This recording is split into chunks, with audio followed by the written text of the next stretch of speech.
here's your host, Alex Garrett.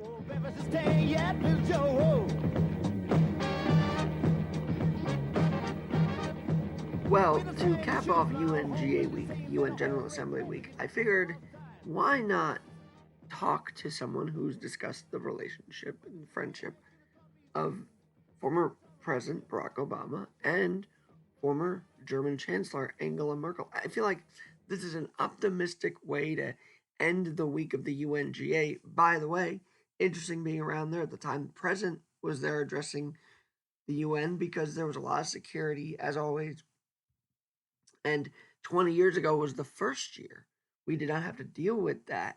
Being in Queens, we didn't have to deal with it anymore because we had moved from East 44th Street. But we always go back and check out the scene anyway because it's sort of a tradition every year, and it's 30 plus years now of the UNGA that I've seen anyway. So, without further ado, my conversation with Claudia Clark. She wrote about the history of President Obama and Angela Merkel, calling it Dear Barack. So, here's a discussion on her book, Dear Barack.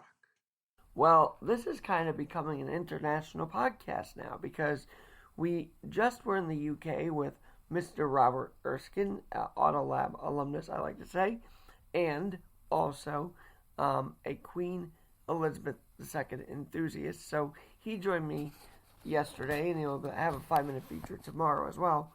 But now we go even further into Europe to Germany, where my next guest has a day named after her. She's a Michigan gal at heart. In Lansing, Michigan, Claudia Marks. So, if your Lansing friends are listening, do they still honor Claudia Marks Day? I've got to ask that right off the bat. The Claudia Clark Day? The Claudia Clark Day, yes. Yes. So I grew up from the time I was 10 through college. I lived in Lansing, Michigan, which is the state capital. And I attended Michigan State University. And while I was there, I did do high school and college. I did a lot for the community. For a while, I was president of the Michigan State Democrats. I helped with recycling programs. I did a lot of phone banking for local candidates, GOTV type of stuff. So a friend of mine who was on the board for the Ingham County Democratic Party, and who happened to know the mayor, proposed a declaration of a Claudia Clark Day to honor all the things I had done for the community. And it was done because I graduated from college, and then my husband and I got married, and then we moved to California. So really, the last thing I did in Michigan was get married. And so the honor was as I was leaving, because they knew I was leaving the community. And how did that day make you feel? Do people still message you, hey, it's Claudia Clark Day here? It was a one-time thing. It was, it wasn't an annual event. So it happened, almost 30 years ago now, 27 and a half years ago. So I don't really think too much about it. And sometimes people bring it up, but oftentimes they don't. And you're the first person in 2 days that has actually asked me about it. And I can go months and people don't even, or years, and people don't even bring it up. So I often forget about it, to be honest. Well, there you go. All right, Claudia Clark, I brought you on for a bigger reason, though, and it's partly because you're politically involved, partly because you've written this incredible book about Barack Obama and Angela Merkel, and also because we've seen, since we started talking, we've seen two major losses in the world. I mean, Mikhail Gorbachev and then the Queen. So let's start with the Queen, because she has been, she has had her funeral and all of this pomp and circumstance surrounding the funeral. Did she affect your life in any way in just following her life? Did she inspire you at all in your political travels and whatnot? Well, it's funny because I was 7 or 8 when Prince Charles and Diana were married, and I was obsessed with it, and I wanted to watch the wedding. And my mom didn't understand it. She's just like, we fought a war so we wouldn't have to worry about this kind of thing. But I was obsessed. So my mom handed me an alarm, and she's like, if you want to get up and watch it, go ahead, but I'm not waking you up. You're going to have to do this yourself. And so when I was younger, I was really interested in the monarchy. But as I gotten older, I watched Prince Charles's wedding, but I didn't watch Prince Andrew's. I didn't Prince William's. It just didn't faze me. But I will admit that I have been, the last week or so, I have been very interested in the funeral and the surroundings of the Queen. And I'm kind of torn because as a historian, this is just monumental. We're never going to, chances of us seeing something like this ever again. She's, unless there is some unforeseen circumstance, we're not going to see another queen in England.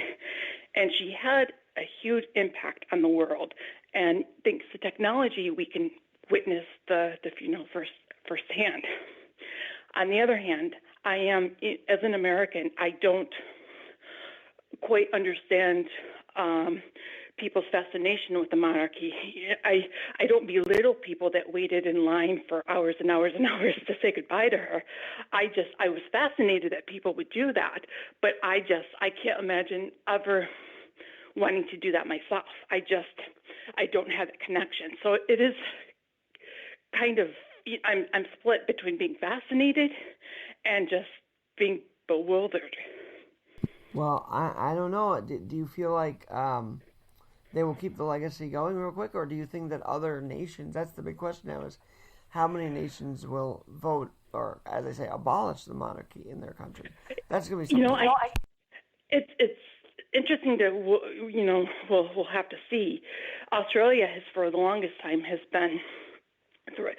been wanting to rid themselves, and they wanted to be a republic. Other countries are discussing it, but they're, at the same time, they're also saying now is not the time to discuss it. So I kind of am of the mindset that the time of the monarchy has had its time, and it's time to move on. However, I want to be careful when I say that, because I don't live in a country that has ever had a monarchy, so I can't speak for people who that's all they've ever known. All right, well, let's shift to your book, because Dear Barack, and I've read a lot of it already. I still got a little ways to go, but I've been reading it, and it's fascinating the way you look at the parallels of former German Chancellor Angela Merkel and former President Barack Obama. And, as someone who's been covering politics and news talk radio for a while, I never really picked up on this. I just know that insane picture of Trump sitting back as, Angela Merkel's trying to talk to him. And I bring that up because that is the picture and the reason why you decided to write about President Obama and Chancellor Merkel's relationship, isn't it? That played a large role in it. I just happened to, in the final days of the Obama presidency, I just happened to come across the final press conference between Obama and Merkel in November of 2016, so post-election. And I saw the news coverage. They were showing pictures between Obama and Merkel. And I thought it was, really interesting. And I just, I started thinking about it. There's something really unique about this friendship. And then in March of 2017, when Merkel made her first trip to visit Trump after he had been elected, the media just had a field day with this. They were showing side-by-side comparisons of pictures between Obama and Merkel and Trump. And I just remember thinking, okay, I'm not the only one that sees this. This has captured the world's attention. So there really is. So I started delving into it, not knowing at the time if there would be a book worth actually doing, but looking to see if there would be one. And the next thing I know, 250 pages later, I've got a manuscript. Well, it is fascinating, and I want to get into the culture, but is President Trump's election the reason why you left the States to be where you are now, which is Germany, or what played a role in that? It played a role. There were a lot of reasons why we decided to move. My husband had worked, we were living in Silicon Valley, and he was an engineer for a startup company for over 20 years, and he was just burned out working startup engineering hours. He would work 80-hour weeks with 3 weeks of PTO a year, and that was taxing on him. And I have a family that's in Germany, and thanks to social media, I reconnected with a cousin that I hadn't seen in 30 years. So I was anxious about that. And we had always said that we were at some point going to move, but we had wanted to wait until our German was better, and we just wanted to wait until circumstances were better. But my husband just happened to get a phone call saying that a friend of his that he worked with that was a German expat living in America had some friends in a company that could get him a job. And when an opportunity like that strikes, you just kind of take it. So everything just lined up. Well, I've got to ask, do you miss the States? That's my first question. No, not at all. Not even as a historian, only because I love America, and I don't know, I just would never want to leave. I'm curious to know if your thoughts of America changed as you got older. Yes, my mother was in the Peace Corps. My mom was a French teacher, and so she lived and studied in Normandy for several years. And so I kind of got that sense of adventure from her, but it didn't hit me until I was a lot older than she was. And so I knew that I wanted to go abroad and study and explore and visit other cultures and that kind of thing. But as I got older and I saw what was going on, the dynamics in the United States, I felt like I just didn't feel like I belonged in the United States. I really felt like I was a stranger in my own country. That's never easy to feel, I'm sure. But you do have some historical ties to Germany in the sense of that you were there to get a piece of the wall. Now, did you get that when you were younger, right? You had a piece of the wall. We were, my mom and my stepdad and a friend of mine in high school, the summer between my senior year of high school and freshman year of college. We made a trip to Germany to visit my uncle who had been stationed here. And this was in August of 1990. And we weren't supposed to go to Berlin, but by just luck, we decided to go to Berlin. And at that point, the wall had been down for almost a year, but there were still officially down, but there were still many parts of it that were up. And there were places where you could chip. They had hammers and they had the equipment and everything, and you could chip pieces. And so I grabbed two.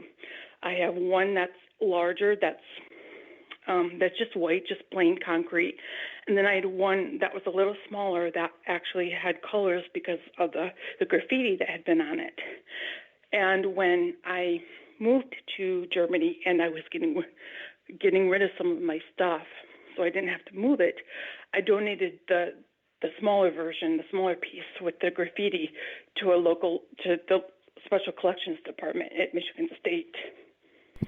Wow, that's very cool. And then we get to Angela Merkel, who was obviously on the other side of that wall, and that coming down was really a way for her to become where she was. That paved the way, if you will. So let's talk about cultural between Obama and Merkel, because I feel like you've lined up the parallels culturally, firstly, between the two of them. Right. And I think that was one of the reasons they were able to forge such a strong relationship, because Merkel was, although she was born in Hamburg, her father moved when she was 6 weeks old in a bassinet. They moved to East Germany, where she lived her entire life. And so when she was elected as chancellor after the Berlin Wall fell, she was unique in many circumstances. First of all, she was the first woman chancellor of Germany. She was the first chancellor from the former East Germany, and will probably be the only chancellor from the former East Germany. But we'll see. She was the youngest when she was elected, and she was also, at this point, divorced, and she was the first divorced chancellor. So there were a lot of big, interesting facts about her that made her kind of a pioneer. And then similarly, President Obama obviously was the first African-American president elected to the United States. And not only that, but the interesting thing is both of them rose to power, political power, very, very quickly. And so I think that was another reason that they were able to bond like they did. Well, I know that people, and you cited it yourself, that 2004 speech at the DNC, which I was more, I gotta be honest, at that point I was, this was 18 years ago or so. So I was like 13 or 14, just watching the Yanks. I didn't really pay attention to politics that much, but you obviously did, and you, like many others, said, well, this could be the start of something. What made that speech so impactful? I think that Obama at the time was trying to unite the United States. He could see the division that was starting to come between, the red states and the blue states, and he was trying to say, look, this is ridiculous. Yes, we are different, but we are more similar than different, and we can't let our differences define us. They need to unite us based on our similarities. And Obama, whether you like him or not, he just had this ability about him. He's a very gifted speaker. And I think that he just happened to be the right person at the right time.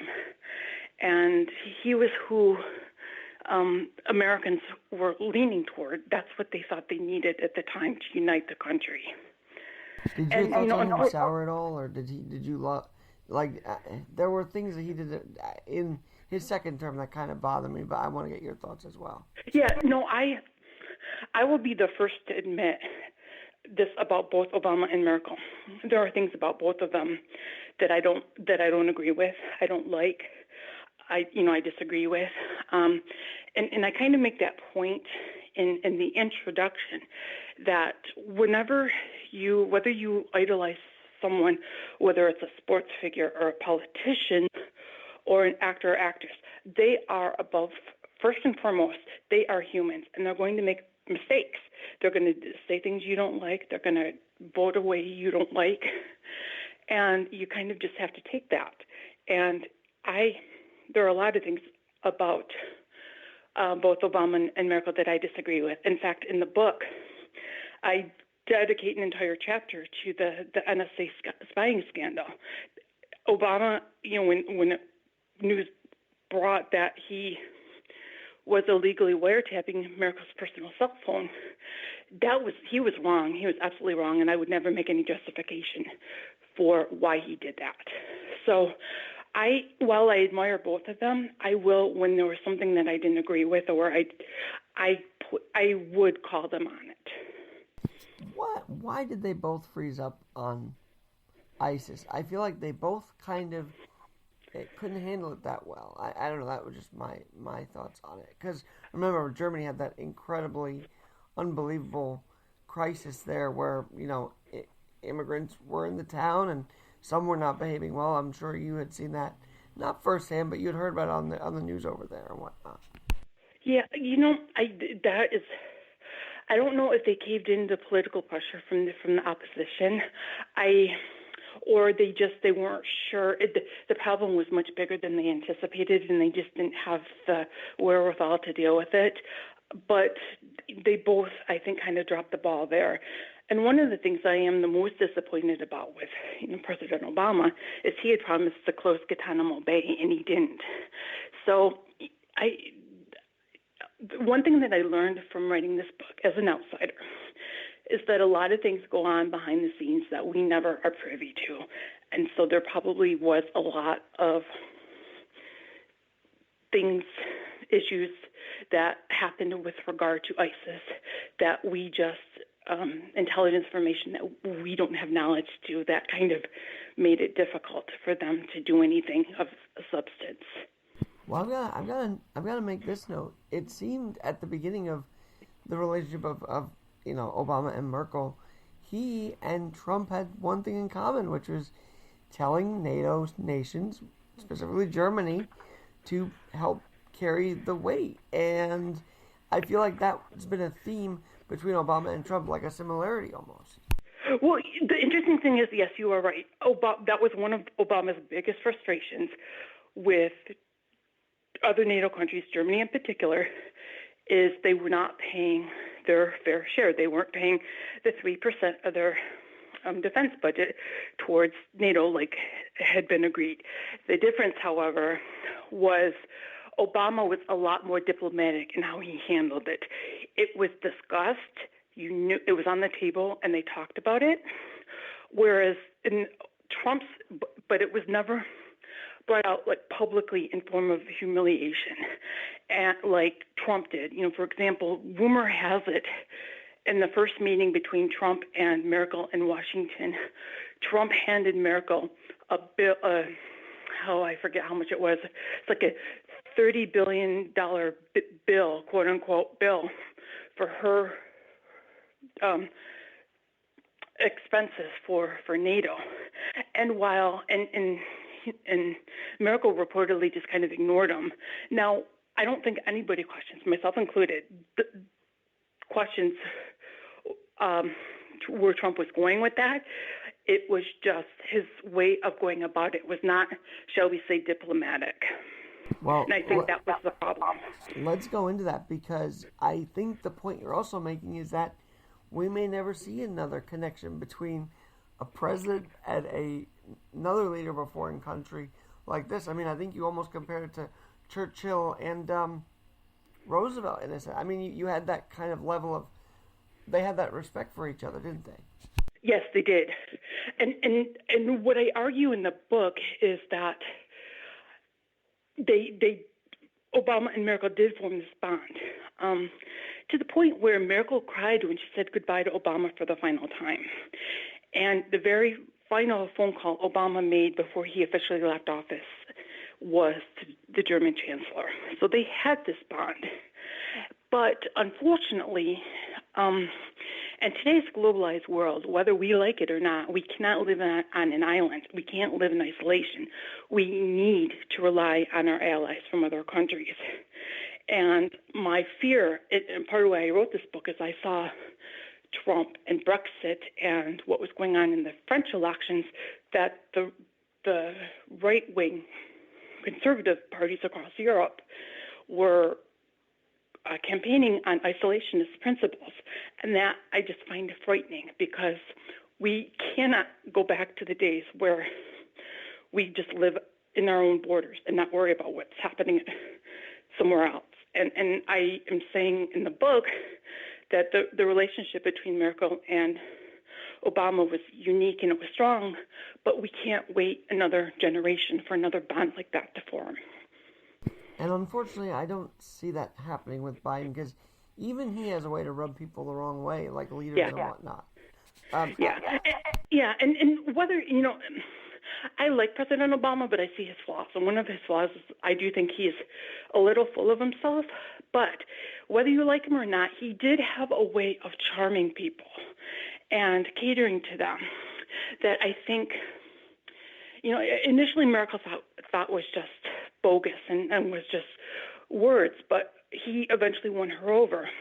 And I want to get into that real quick, because I feel like 2011 was this big turning point not only was the Medal of Freedom in play, but there was just a huge year for them. That was a turning point, right? Yeah, there were. Yeah, I would say on a personal level, yes. When President Obama awarded Merkel the Medal of Freedom, that definitely was a turning point, I think, of the personal friendship. You know, the Medal of Freedom is something that it's the highest award a president can give a civilian, and one that is not granted very often to non-U.S. citizens. So it was a big deal. And the way and then he went, I think there was one other speech that sort of cinched it for her because she realized he was committed to his word. What you talk about a lot is how she had seen how committed to his word he was. And I feel like you must have written that in such a way to make the point that he was committed to what he said, unlike other presidents of our time. Yeah, and one thing that the German people absolutely love Obama. In fact, they say polls stated that if they could have voted for him, 85% of the people of Germans would have voted for Obama. I mean, there's just an overwhelming amount of support for him. But at the same time, there was a little bit of disappointment, with regard to the Snowden allegations, and then later on in his presidency. And I think what it is that in a Democrat, and Obama said this time and time again, in a democratic institution, a president can only do so much. He's bound by Congress. He's bound by the courts. And so some of the things he would like to do, he can't necessarily do because he's prohibited from other people. And that's one of the checks and balances of a democratic country. And I think sometimes people thought, Germans in particular, were disappointed in him because they thought he had promised all these things and he couldn't deliver. And he was very good at saying, look, I tried, but I can only do so much. And I think the Germans... That was evident with the climate change bill. I want to get to Merkel's rise to power also, because the way she did it was she kind of threw stones at her mentors and said, look, you guys have this party all wrong and leading it the wrong way. Yeah. It's interesting because people, Kohl was her mentor. He took her under his wing and was kind of helped rise her up the political ranks. But there are people that think she sold him out in a heartbeat because, for those of you who don't know the whole story, there were some rumors that some people in his administration were getting illegal campaign contributions that were going into slush fund, and it was hush money, and the party just kind of wanted it to go away. And Merkel wrote this scathing op-ed in the Frankfurt newspaper just saying, this is not acceptable. The party, Kohl needs to resign. He needs to step down. The future of the party depends upon it. The integrity of the party depends upon it. So there are a lot of people that thought she was selling him out, that she was being opportunistic. She saw an opportunity, and she took it. And admittedly, I don't know enough about the whole situation other than what I researched for the book to say yes, she did, or no, she didn't. But one thing I think everyone agrees on is that it was at that point where she was positioning herself to run for chancellor. Well, I'm going to ask about the research. So, did you get any transcripts? I saw you got a lot of the photos, but did you get any transcripts of their phone calls that could help you build this story? How did you fully research? So for the biographical information, I used documentaries. There were several books, autobiographies and biographies written about Merkel and Obama that I used. And then for the bulk of the research, I used resources from the White House archives and the Bundestag archives. So every public meeting, or every meeting they had, was public, so that I was able to. There were transcripts that were available.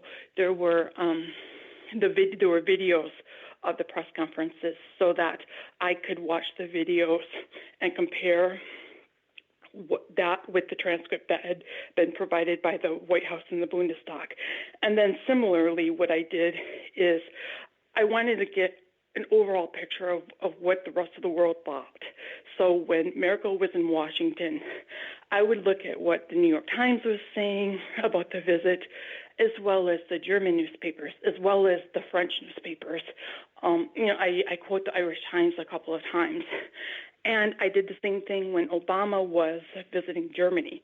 I looked at what people on both sides of the Atlantic, as well as both sides politically, were saying about the meetings and the encounters. Very interesting. And, another thing about both of them is that it's hitting me hard now because we have an economy that's sort of in disarray. The stocks sometimes are up, sometimes are down. But that was a big moment for even Merkel to see, is that President Obama took responsibility for the Great Recession, and she took responsibility for the for the Holocaust, basically. So, yes. Do you think we'll ever see that kind of leadership again, where they actually take responsibility?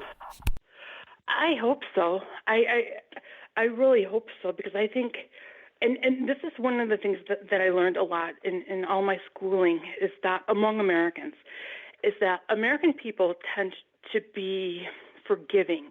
If people, like leaders, own up to their mistakes and are honest and own up to them, people tend to forgive them more so. For example, what happened with President Clinton and the Monica Lewinsky thing. It's people were irritated and they were upset, but they forgave him eventually. And I haven't been in Germany long enough to see if the German people are like that.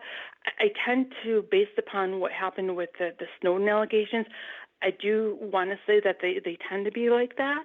And so I do think it is better overall if you have leaders who are willing to take ownership and responsibility at mistakes they've made, decisions that they made, rather than pointing fingers. And I think, unfortunately, people on both sides right now they're more willing to point fingers at mistakes that are made or things not getting done than they are about trying to resolve the issue. And I think that's part of why people are so frustrated with the political system right now.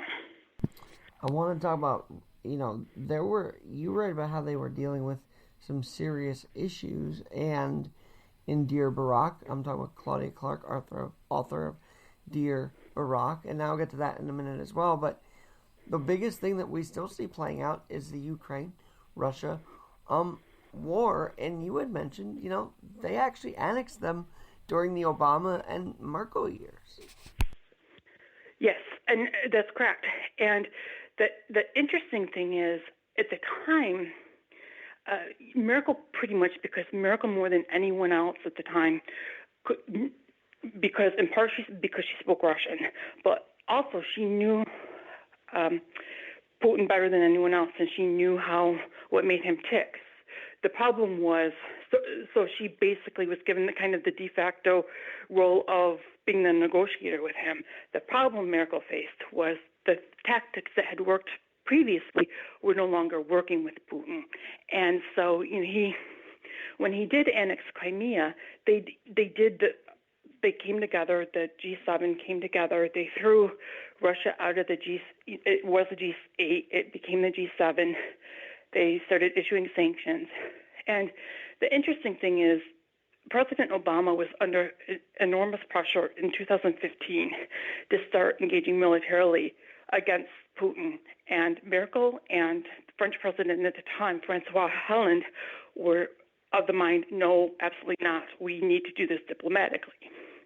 And there was a little bit of a discord between Obama and Merkel on that. But ultimately, Obama backed down and said, we're not going to do this militarily at this moment in time. And I think a lot of why Obama backed down was because of the pressure he was getting from Merkel and Hollande not to do it. And because of the relationship he had with them, he was willing to push back against his own government a little bit. Very interesting. And some would say Obama, the way the book comes off is that, Merkel really loves America because of the wall moment. And then you have people on this side of the world saying, well, Obama didn't really love America. So I got to ask about love of America. Do you think quoting it the apology tour or naming it the apology tour was the wrong way to label that for Obama? Do you think he did love America as much as Merkel did? Because I think Merkel really loves this country from what you've written. Right. Well, I think you're coming with two people with two different perspectives. First of all, you have Merkel, who, she had grown up under the surmise of a communist-controlled government, a country that would shoot its own citizens for trying to escape or for speaking out publicly. And the United States did a tremendous amount of work diplomatically to help bridge the gap between the East and the West. And Merkel firmly believed that she would not be where she was were it not for the United States. So she is grateful to the United States for everything that they did, not just for her, but for her country and even Europe as a whole.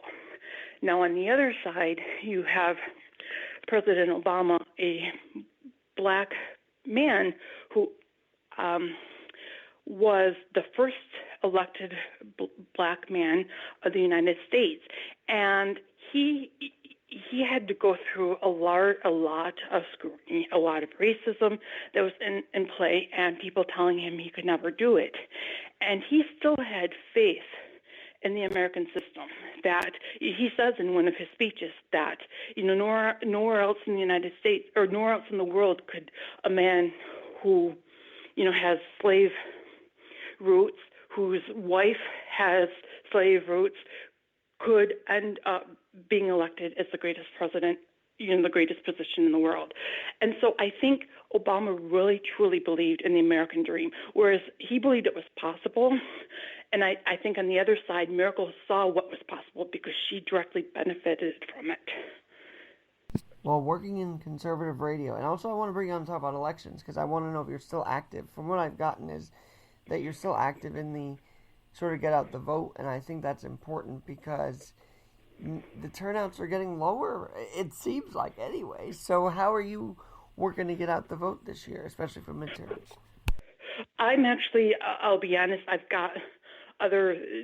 not as actively engaged in that process anymore just because I'm getting more involved in living. I don't think I'm going to go back to the States, so I'm kind of trying to get integrated in what's going on in Germany, and I'm getting involved locally here. But that doesn't mean to say, I'm still a U.S. citizen. I'm still eligible to vote. My husband and I plan on voting in the midterm election. I belong to several expat groups on Facebook and different social media outlets, and I do everything I can to remind people how important it is, and especially overseas. Sometimes in some states, some races that are close, the overseas votes are enough to make a difference. So it's important. Wait, tell me about that. So you mean the ballots that come in from overseas, like the write-ins that U.S. citizens have from abroad, in other words? Well, anybody that is a U.S. citizen is, whether or not they live in the United States or not, is eligible to vote. So military, people that are in the Peace Corps, NGO workers. I have cousins that are dual citizens, German, American. They haven't lived in the States since they were 2 years old, but they are still U.S. citizens. They are still eligible to vote. And so a lot of people don't know that, though. And so we educate them that, yeah, you are still eligible to vote, and we encourage them to do that and help them, tell them how to do it, where to go, and how to get their ballots. Well, that's very interesting. I did not know. It makes sense. I just did not know that was the case. So, I mean, this kind of, in my view, upends the election fraud argument because let's say there were overseas ballots that were counted as legal votes for Biden. I mean, now that kind of shapes together, to me, how that could have happened now. When people tell me, when I hear that, I will tell them that, okay, I'll say, you know what, I admit it. I went and I got my mother's ashes out of the ocean, taped them back together, and I went to Michigan and I voted for her. I mean, that's just literally how preposterous it is. If these votes overseas are verified just like any other vote. That's interesting to know. Well, that's a new thing. So now, is there an early voting process, or how do you guys vote? It depends because each state has their own rules and processes for overseas voters. It is done on a state-by-state basis. See, and then conservatives can't really say, well, that should be sticking to only the states, because you know what? That means you're saying the military can't have a say, so that's very interesting. Right, and we still have to, even though we live in Europe, we still have to file U.S. taxes. So many are still U.S. taxpayers, so we should have that right. Would you mind connecting me to more? Because I'm kind of want to go down this route because, you know, I always say on my show, whether, as you might know, I roll bit around the city on one leg, so I kind of, around New York City, and I kind of just, you know, I don't consider myself disabled, but I do speak out on behalf of the disabled community. Anyway, my point is that people are athletes, people are disabled, people are people, and no matter what, we're all taxpayers, right? So even those who pay their taxes overseas matter to me. Right. So as it should be the case.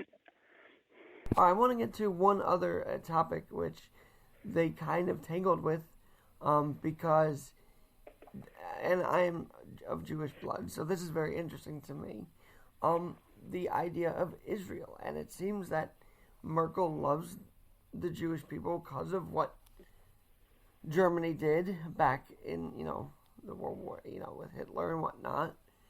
And to me, I always thought Obama didn't have one of our biggest ally, Israel's best intentions in mind. I don't know. It didn't feel like he was embracing them as much as Merkel did. Can you weigh in on that? Yeah. One of the things that Obama and Merkel did agree on was Israel. They really believed that a two-state solution was the best way to resolve the conflicts in Israel. But I think Obama was a little more, I think, vocal with his concerns about what was going on with Netanyahu and the Israelis with regard to settlements and that type of thing. I don't know enough about it to make a judgment. I'm just kind of just stating what I think happened. And Obama was more vocal about saying, you know, he supports Israel, but he also, some of the tactics that they did, for example, with the settlements, he didn't agree with or didn't approve of. And I think Merkel, because of the history between Germany and Israel, whereas Merkel may have agreed, she was a lot shyer and a lot quieter about stating these claims publicly. No, she was not afraid to speak out on behalf of Israel, which is why that was an interesting dynamic. All right, well, you know, I'm going to honestly read up on the rest of what you've written because this conversation alone is fascinating. I want to do another one with you, Claudia, maybe even as we get closer to the midterms. And let me ask you this. For the overseas voters, I can't get over this now. I'm very intrigued. If they do find issues with voting, is there a way to contact? Who do they contact? Their state? What they should do is they should, the Secretary of State's office of the state where they last lived, or if they never personally lived in the United States, their mother did, or their father did, that state. So, for example, my cousins would contact the Secretary of State in Michigan and tell them, you know, I'm an overseas voter. I would like to register to vote. So I would start there. The Secretary of, and ideally, if they could go to the county where they live, the Secretary of State's office or the county clerk, that is where they would start. And some states are a little different. The rules and legislation varies from state to state. Some are a little stricter than others, but that is who you need to contact, because there is nothing universal. It's not standard. Some states don't let you vote in local elections if you haven't lived in the United States. That's only a handful, but there are a few. So start at the state level. All right, Local state. I can't let you go without asking this. The Whitmer situation, imagine being in the state as your capital was being really almost ransacked, I have to say. That would have, I would say, traumatized you, but was that tough to watch even from afar? Yeah, it was, even though I actually haven't been a registered Michigan voter since 1995. I'm a registered California voter. I still view myself as, I still have a little bit of family in Michigan, so it was hard watching what was happening with the Gretchen Whitmer kidnapping charges going on, and it was really hard when I turned on the TV on January 6th, and the only thing worse than seeing your country and the Capitol going up in kind of chaos in English is when the local news in Germany and across Europe, and you have to hear this and see this from other people's perspectives. It's really, really heartbreaking. Well, I am praying for you guys, and I always like to talk sports, so I see Michigan State. You're probably a Spartan fan, if I'm not mistaken. Are you a sports fan? I was, but when I went to Michigan State, it was the 2 seasons that Michigan State lost to Central Michigan, and my stepdad was unbearable when the Detroit Lions lost.